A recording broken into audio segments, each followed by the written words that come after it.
Pod Esportes, o seu podcast esportivo, com Breno Beretta e Luiz Ceará.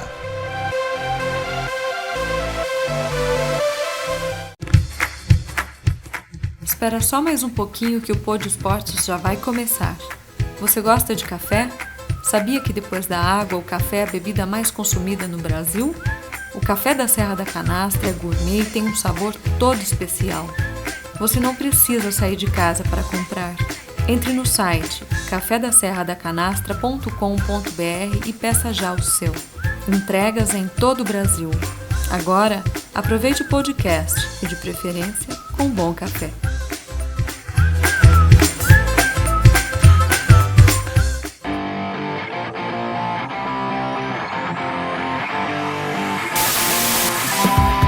Bandeira brasileira ali. Bonito, vê a bandeira do Brasil tremulando. Brasil! O barco de Torben Gael e Marcelo Ferreira, bicampeões olímpicos, os dois. Aí, no ponto mais alto do pódio, a bandeira brasileira. Bicampeões olímpicos da classe está Torben Gael, paulista da capital, 44 anos. Quinta medalha olímpica dele. Marcelo Ferreira também bicampeão olímpico. Brasil. Fluminense de Niterói. 39 anos ele completa daqui a algumas semanas. Medalha de ouro. Na classe está Torben Gael, Marcelo Ferreira.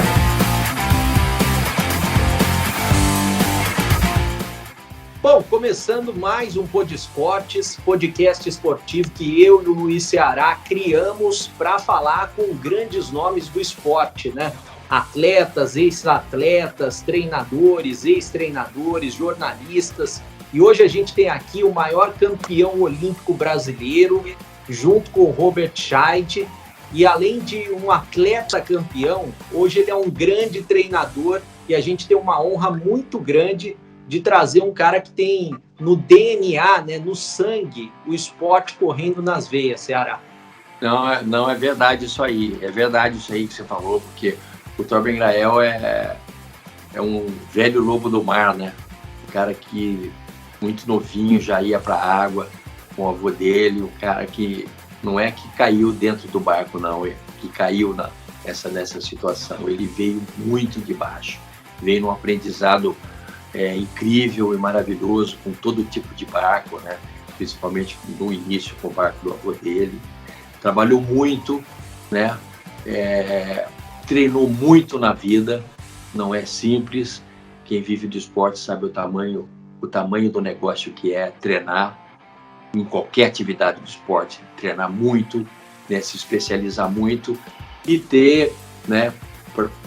Alguns têm mais talento, mais afinidade com a vitória do que outros, e esses são os medalhistas, né? O Torben, pelo que eu estava lendo, né, estudando um pouco o Torben, são 35 títulos nacionais. Isso não é uma coisa fora da realidade, porque não dá para alcançar. E 5 medalhas olímpicas também acho que não dá para alcançar para qualquer um, não é simples. Aqui a filha dele está correndo, mas Torben, muito legal ter você aqui, muito obrigado, viu? Sendo que na vela a gente só disputa uma medalha por jogos, né? Para conseguir 5 tem que pedalar bastante. Tem que suar, né? Mas muito bom ter você aqui, muito obrigado. E eu imagino que você esteja vivendo um momento feliz, não só pelo barco da sua filha, né? Pela parceria dela, e medalhas, mas também pela equipe de vela do Brasil, que mais uma vez é encantadora, né? Faz o país inteiro feliz. Eu acho que o esporte da vela tem um retrospecto muito bonito aí, desde 1968, quando foi a primeira medalha de bronze conquistada pelo Reinaldo Conrad e pelo Booker Cortes. De lá para cá, só em 2 edições dos Jogos, a vela não fez medalha, que foi 72 e 92. Então, né, a gente conseguir manter aí essa tradição é sempre muito importante. não são assim tantas medalhas, mas o país que conquistou mais vitórias agora foi a Grã-Bretanha, com 5 medalhas, 3 ouros, perdão. Mas a nossa melhor participação, né, na história foram algumas que a gente conseguiu 2 ouros, né, em Atenas, em Moscou, em Atlanta, né, mas teve uma especial que a gente foi o melhor país na vela, que foi em Atlanta. E quem definiu foi a medalha de bronze do Lars, que nós fizemos 2 ouros, eu e o Marcelo no Star e o Robert no laser, mas a gente ficaria empatado com a Espanha. Aí o Lars ganhou um bronze, então a gente se tornou o melhor país na vela naquela ocasião. Quando você começou no esporte, Torben, você já tinha um sonho olímpico? Como que você projetava participar de Olimpíada? E se você sonhava um dia representar o Brasil da maneira como você representou como atleta e hoje representa como treinador? Na verdade, no começo não tinha esse sonho não, né? A gente tinha uma ambição mais local aqui, né? A gente competia muito localmente, fazia campeonatos regionais, campeonatos nacionais, só mais tarde é que, né, com os bons resultados aí em campeonatos nacionais e mais tarde também em campeonatos mundiais, é que a gente começou a pensar em campanha olímpica, né? E aí veio a medalha logo na primeira Olimpíada que eu participei, que foi em 84. Isso aí realmente deu um impulso na minha carreira muito bom. O Torben, você falou dos mundiais, né? Vocês têm o ouro em San Diego, Porto, La Rochelle, Cleveland. Não é pouco ouro. Você acha que isso você estava dizendo, impulsionou mais a situação no país, por exemplo, para receber ajuda? Porque eu imagino o seguinte: o equipamento não é um equipamento simples, não é um equipamento baratinho, não é a bola de futebol que você compra um monte. Eu imagino que vocês tenham que ter patrocínio, ajuda governamental, enfim, porque vocês são os atletas, vocês são os caras que sabem fazer o negócio, tem seus barcos e tal. Mas competir nesse nível é uma coisa especial, né? Eu acho que qualquer esporte olímpico hoje, né, depende muito de patrocínio, porque a dedicação tem que ser muito, muito forte para você conseguir ter resultados em Jogos Olímpicos, né? E é difícil, né? Acontece, mas não é fácil você conjugar isso com outra atividade, né? E tem muita despesa de treinamento, competir, viagem, né? Então acho que sem apoio de patrocínio, né, complica bastante. Mas o apoio que a gente tem por parte do Comitê Olímpico Brasileiro e das confederações hoje é bem melhor do que na época que eu competia. Naquela época, primeiro, não tinha o patrocínio, não era permitido na vela ainda. Só começou a ser permitido depois de 88, né? E eles faziam como? Oi? Eles faziam como? Bom, era bancado pelas famílias, né? Minha primeira campanha lá foi bancada parte pela minha família e boa parte pela família do Daniel Adler, né? E a gente também não fazia a competição na intensidade, no nível de competição que se faz hoje. A gente fazia bem menos competições internacionais, né? Porque não tinha como você fazer como se faz hoje, né? Senão custaria uma fortuna. Então a gente participava mais ou menos de 2 competições por ano, né, fora do Brasil. E aí depois, né, os jogos a gente ia um pouco mais cedo, treinava no local e tal, mas era uma coisa diferente, né? Não tinha tanta preparação, tanta intensidade como se faz hoje. Ô, Torben, ao longo da sua jornada olímpica, né, você conquistou 2 ouros, 1 prata, 2 bronzes. A gente vê a cada edição dos Jogos Olímpicos que passa que os atletas que ganham, não conseguem ganhar o ouro, mas ganham a prata, ganham o bronze. Para eles, é uma simbologia de vitória, né? E eu queria que você falasse, porque o ouro a gente imagina e sabe da batalha que foi para você ganhar, mas qual que é o significado e o sentido que tem para você a medalha de prata, as 2 de bronze que você conquistou também? Na verdade, a minha primeira Olimpíada foi a medalha de prata. E na época, né, foi o melhor resultado realmente que a gente conseguiria naquela Olimpíada, né? Quem ganhou foram amigos nossos, nós chegamos a treinar juntos com eles eram americanos, e eles realmente estavam, né, com mais experiência e muito bem, assim, seria muito difícil ganhar deles. A gente é muito amigo até hoje, eu faço algumas competições em barcos que o Robbie Haynes, que era o comandante na época, ele gerencia, mas foi assim, um resultado fantástico para a gente, aquela medalha de prata. Aí depois, né, tem 2 ouros e 2 bronzes, né? Na verdade, essas 2 bronzes foram 2 medalhas que a gente estava com possibilidade muito boa de ter ouro, né? No Sydney, quando a gente foi bronze, a gente foi para a água liderando. E lá na Coreia também nós fomos para a água em segundo lugar, muito perto do primeiro. Então é meio que normal, né? Você fazer 4 e ganhar as 4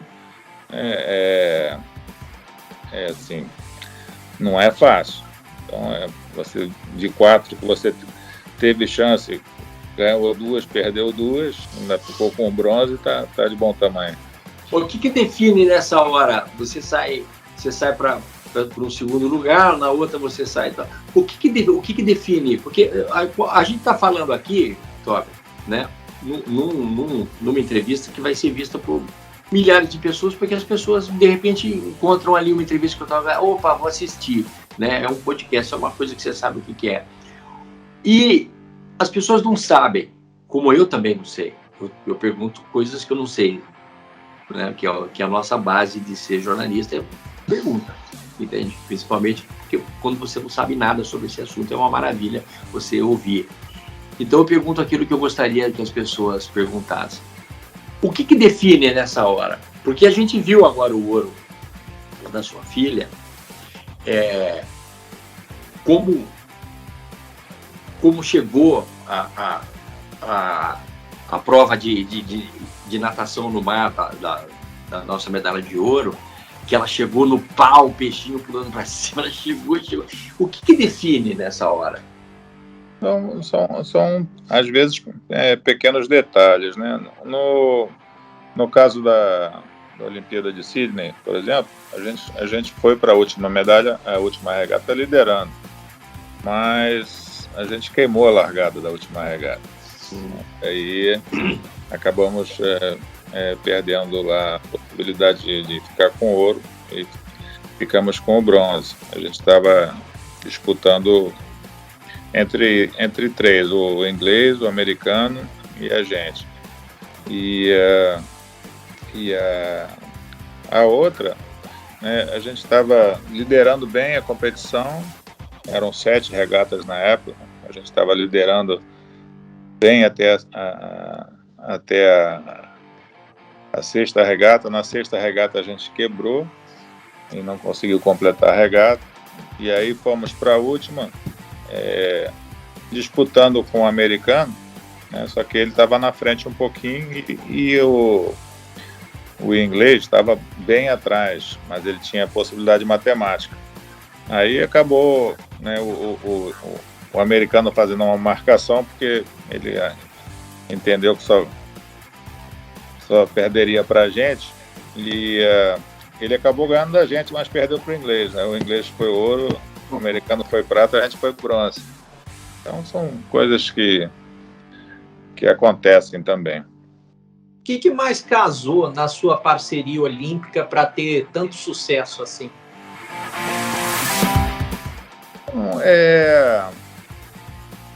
Não é fácil de explicar, né? Eu acho que, né, muita dedicação, muito tempo, né, de treino,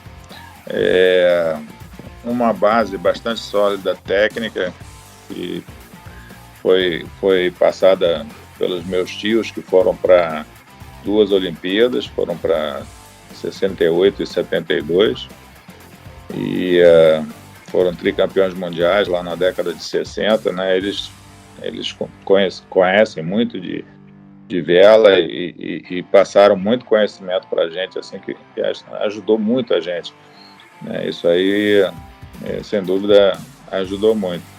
E depois, né, acho que a Olimpíada é uma competição diferente, porque em teoria é um campeonato mais fácil, porque você tem um por país só na vela, né? E no campeonato mundial você tem vários britânicos, tem vários americanos, tem vários alemães, tem vários da maioria dos países. Então, em teoria é mais difícil ganhar, só que a Olimpíada é um campeonato muito tenso, né, com muita pressão, e tem gente que sofre um pouquinho nesse tipo de competição, e tem gente que vai bem, sob pressão, né? Então, acho que essa é a maior diferença entre um campeonato mundial e Olimpíadas. O Toby, acho que a gente pode deixar um pouco para frente para falar da medalha olímpica da sua filha, que eu gostaria muito que você falasse para a gente disso, porque elas são realmente um encanto para as pessoas que estão em casa. As pessoas não acreditam no que estão vendo. Você entende eu acho que você entende bem o ponto de vista do telespectador, da pessoa comum, né, que não é nem fã de vela, nem entende nada de vela. Então, mas o cara vê aquilo, o cara fica assustado, o cara fica encantado de ver as meninas arrebentando, como ficaram ao longo dos anos nas Olimpíadas as pessoas encantadas com vocês. Porque a vela, não sei se você acha isso correto, mas ela é encantadora para as pessoas que estão vendo. O cara não entende, porque meu filho perguntou para mim, pai, mas olha, porque as câmeras pegam muito de perto hoje, e vê aquela movimentação no barco e puxa, o cara fala, pai, o que está acontecendo? Eu falei, o que está acontecendo? Isso tudo, cara, já está acertado antes. Isso é treino, né? Isso é verdade, porque a vela, né, ela obviamente não é um esporte fácil de se filmar. E antigamente era muito difícil você ter boas imagens, porque quando você ia, as câmeras não podiam molhar, eram câmeras grandes, né, ficava muito tremido, os repórteres ficavam, as câmeras ficavam mareados lá quando tentavam falar. A coisa foi indo muito, né? Então a qualidade das câmeras hoje é excelente. Elas têm estabilizadores e você tem hoje uma coisa que também é muito bom para a gente, que é o drone, porque o drone pode filmar de perto sem incomodar muito, né? Porque algumas competições muito importantes você tem o helicóptero, mas o helicóptero ele influencia quando ele vem mais perto. Ele abaixa ele. Então a qualidade da filmagem hoje é excelente, e você tem várias câmeras no barco. Então você começa a poder pegar a ação no barco. Como no vento forte eu não conseguia filmar, as imagens que tinham normalmente eram de vento fraco, quando tem muito menos movimentação. Então hoje as pessoas que gostam de entender que a coisa é muito dinâmica, realmente precisa de muito treino. Você sabe por que eu estou falando? Só um minutinho, Leandro. Você sabe por que eu estou te falando isso? Porque eu estava outro dia vendo uma reportagem, mas eu estava na casa de um amigo meu. E ali tinha umas 10 pessoas tomando conversando e vendo as reportagens. E passou muita coisa da vela. Os caras, parecia que os caras entendiam. Né? Não, olha aí, porque não sei o quê. Nunca ninguém entrou num barco ali na vida. Quer dizer, é uma coisa que é gozado isso, porque encanta tanto que o cara acha que está entendendo o que está acontecendo e discute ali uma situação. Eu acho que isso é uma coisa nova para vocês, né? Essa atitude. As regras do esporte, né, são relativamente complexas, mas entender a regata não é tão difícil. As pessoas que nunca viam antes, então obviamente ficava muito difícil de entender. Hoje em dia eles fazem algumas competições, eles fazem até um tracking, né, com o computador e mostram o que está acontecendo, por que um vai para um lado, vai para o outro, por que um volta na frente do outro. Isso ajuda muito no entendimento. Manobras, né? Manobras, aquelas manobras que bem encantadora. Né? E os barcos hoje também são, né, cada vez mais plásticos, né? mais dinâmicos, mais rápidos, né? Mais leves. E aí a velocidade é maior e a movimentação também é bem maior. Fica mais bonito de assistir. Ô Torben, o seu irmão, Lars Grael, deu uma entrevista muito emocionante para a gente aqui no Pod Esportes, falando sobre a sua importância na vida dele e na carreira dele. Agora eu gostaria de saber o outro lado, né? Qual que é a importância dele na sua vida e na sua carreira? É muito grande, né? O Lars, primeiro fomos campeões mundiais juntos, lá em 83, em Portugal, e depois começamos carreiras separadas na vela olímpica. Conseguimos, numa mesma Olimpíada, os dois fomos medalha de bronze, foi lá em Seul, né?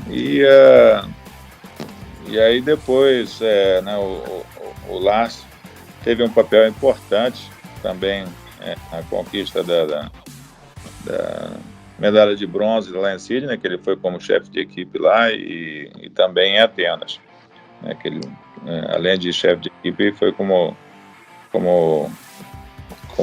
coordenador técnico. Então acho que isso também sempre ajudou muito. E o Lars é um exemplo fantástico de superação, né?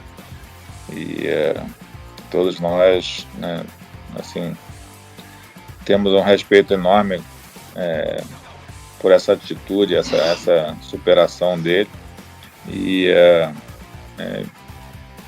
ele é uma pessoa, assim, com muita positividade, né? Muito, que está sempre olhando o lado bom das coisas. Isso aí é muito bom.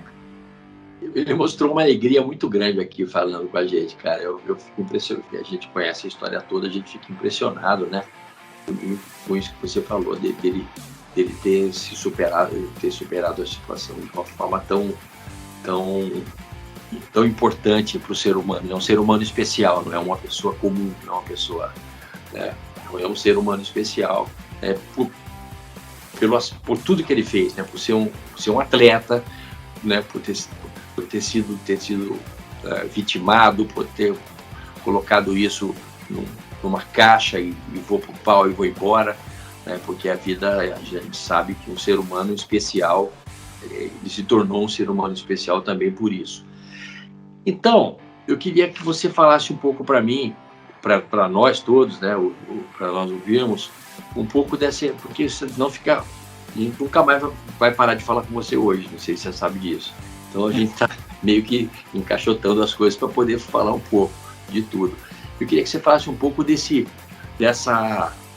amor pelo esporte que a sua família vem trazendo, né?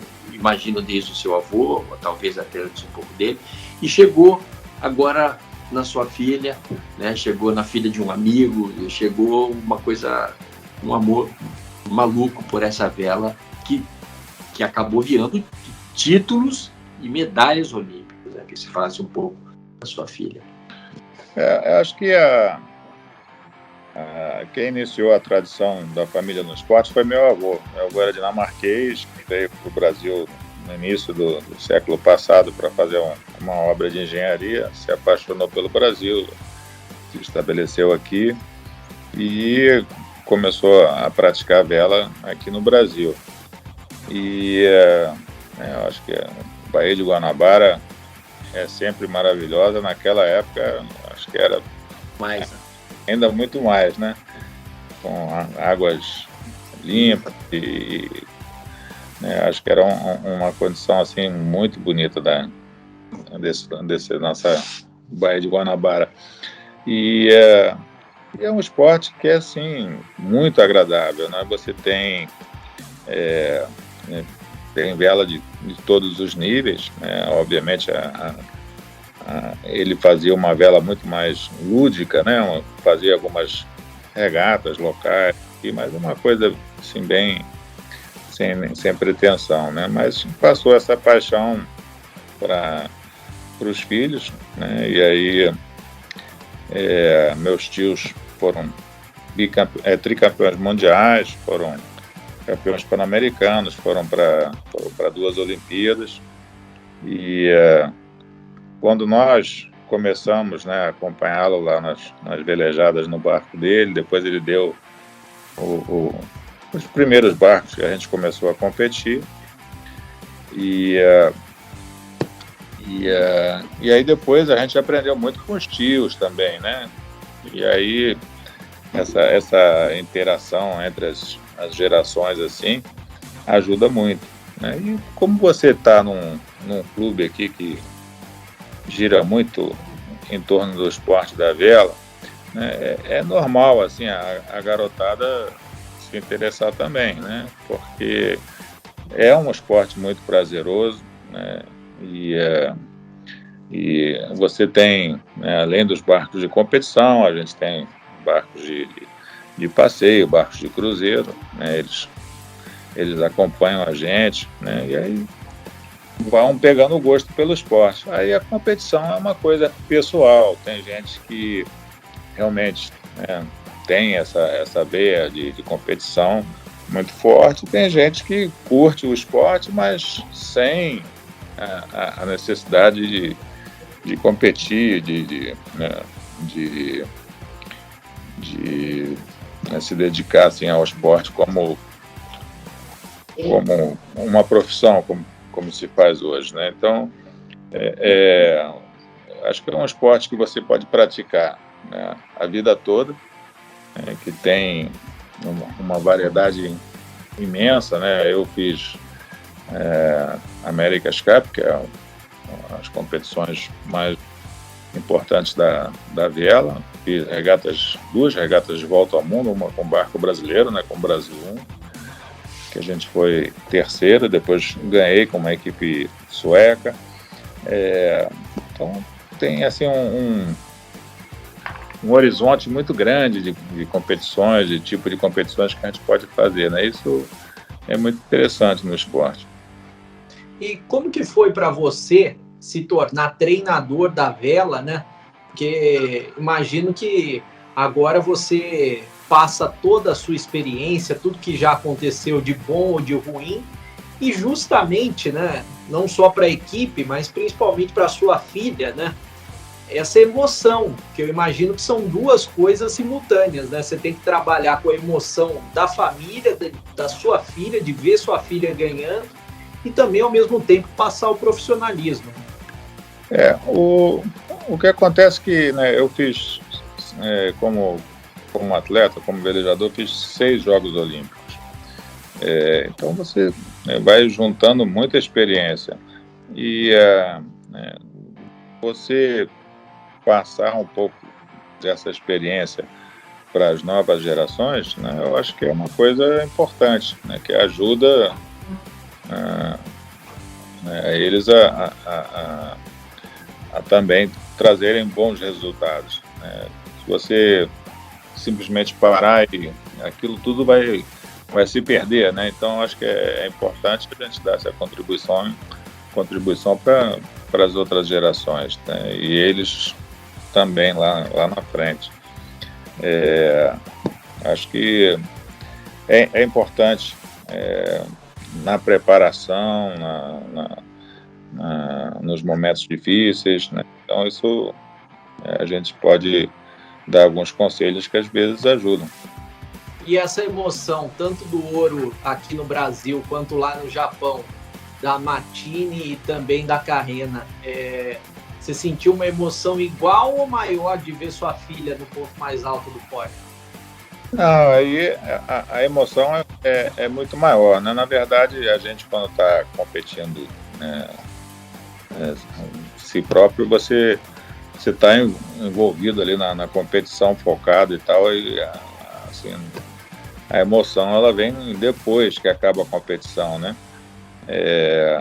Assim, durante, né,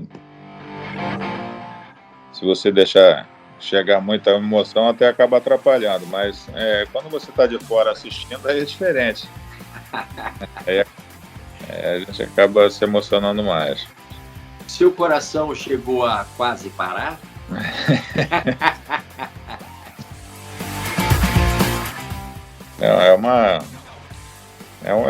Um orgulho enorme, né? Acho que é muito bonito a gente ver os filhos indo bem assim na vida, né? No esporte também.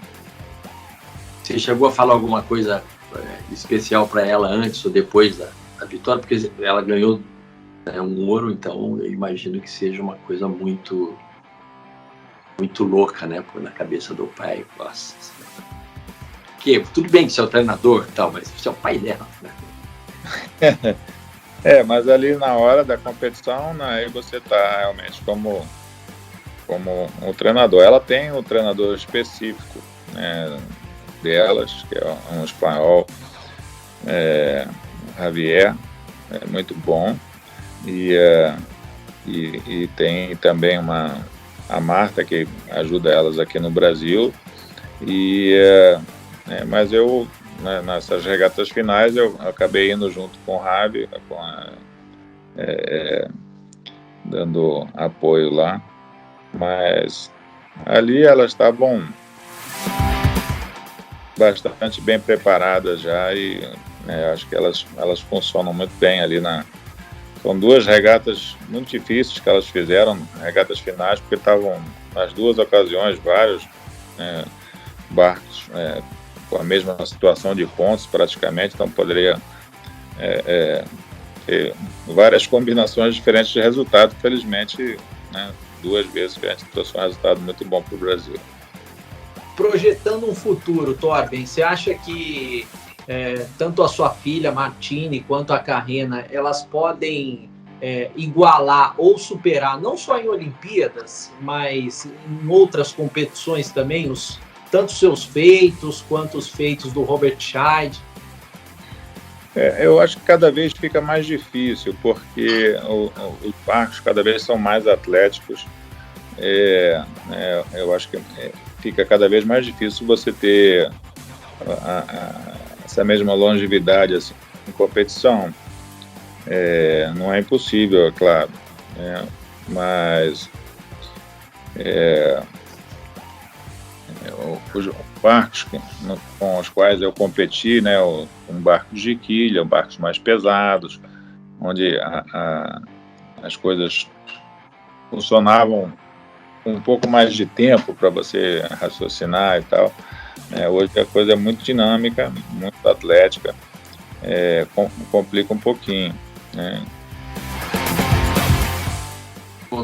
Encontrou com a sua filha. Eu vou acabar essa entrevista agora, viu? Tobi, porque o que eu quero saber, senão não sei se você vai. Você me conta, eu quero que você me conte o que você falou para ela. Não é possível que você tenha falado, filha, maravilhosa, parabéns, meu amor, uma coisa desse. Foi o quê? Você não pode chegar e falar assim, olha, eu como comandante da equipe, parabéns para você. Não, ali, na verdade, na hora, a gente só deu um abraço muito forte e depois elas foram comemorar, e aí, né, elas são o centro das atenções lá e a gente conversa mais tarde, né? A coisa acontece bastante rápido, a premiação é logo em seguida também, mas o importante está feito, né? Tá legal, Tobi, eu quero te agradecer muito por essa oportunidade de falar um pouco de vela pra gente, né, e para as pessoas, tantas pessoas poderem mas compreender um pouco mais desse esporte que traz há tanto tempo tanta coisa boa para o país, né? Que os nossos dirigentes possam ajudar o mar da Bahia, de Guanabara, para que ele talvez não fique tão limpo quanto na época do seu avô, mas uma boa limpeza seria bom para os nossos atuais velejadores, porque a Bahia é sofrida, né? Sabemos todos disso, é de Guanabara, e que você tenha muito sucesso e que o país, né, tenha muito sucesso na vela, porque a vela, como eu te disse, a vela não é um esporte que para vocês ela tem um sentido, porque vocês são os atletas da vela, vocês são os caras. Para nós, ela é encantadora. Ela parece uma coisa voando na nossa frente, né? Quando um barco tão rápido como esse, ele singra ali a água do mar, né? Numa competição, aquela movimentação toda dentro hoje que a gente pode observar, fica muito mais encantador. A torcida é grande, mas agora ela é uma torcida maluca, que adora, acha que entende e quer discutir vela no churrasco. Obrigado. Valeu, gente. Ô, Torben, eu queria agradecer você também e entregar presentes do nosso podcast para você. A gente vai te entregar o café da Serra da Canastra, que é um café gourmet, um café especial. Já mandamos para o seu irmão, para o Lázaro Grael. Vamos mandar para você também, para você saborear aí com a sua família. Café especial, café gourmet do sul de Minas Gerais. E a gente vai mandar para você também uma caricatura especial, né? Caricatura que o Caricasson, que é o artista que faz para todos os entrevistados, para você colocar nas suas redes sociais, guardar aí na sua casa, colocar num quadro. São os nossos presentes para você também. Maravilha. Valeu, obrigado, Torben. Um abraço, gente. Obrigado, valeu. Valeu, um abraço. Pod Esportes, o seu podcast esportivo, com Breno Beretta e Luiz Ceará.